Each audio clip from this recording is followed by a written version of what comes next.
Haha, Twiffy Podcast coming at you with another video. I recently saw this question posed by an individual. They were curious to know what moves and in what order should they teach their beginner class. This was a person who was just trying to give out a free class to his friends to help them get accustomed and acclimated to salsa. I would love to hear from you all. In your opinion, what do you think is the ideal beginner class? What should be taught? What should the schedule be like? I would love to hear from you all. I want to first start off by saying that, in my opinion, the most important thing that you should focus on as a beginner teacher is proper technique.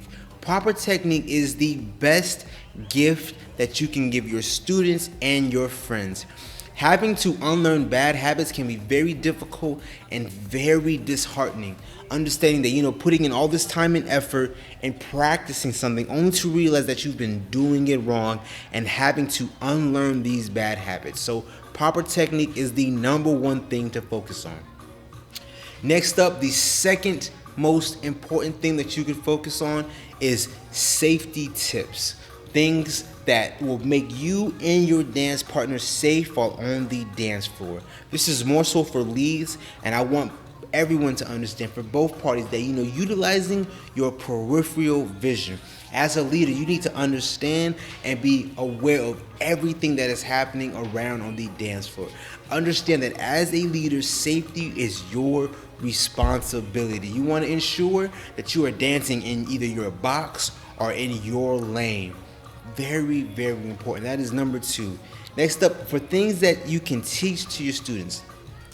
There is a YouTube channel called Salsa Venture, and this individual has something what he calls the 6-turn system. He explains that 80% of moves are based on 6 turns. The inside turn, the outside turn, the cross-body inside turn, the cross-body outside turn, an enchufla, and then a reverse cross-body. You can do these turns with different handholds as well, which offers up even more variations.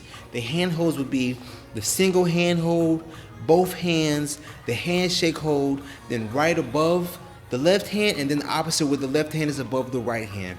Practicing all of that with all those different variations will lead to so many techniques, and you'll start to realize that there is only so much variation that you can truly do. In theory, if you understand all these variations, you have at minimum 30 different moves that you can practice at a time. Then, as a lead, you can learn to do all the turns yourself to give the follower a break. So there is always something to work on.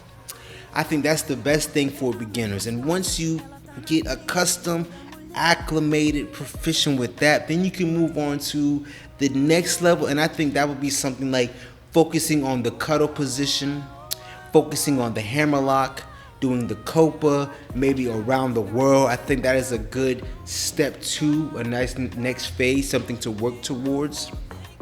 These are just my thoughts and opinions on this topic. I would love to hear from you all. Thank you so much.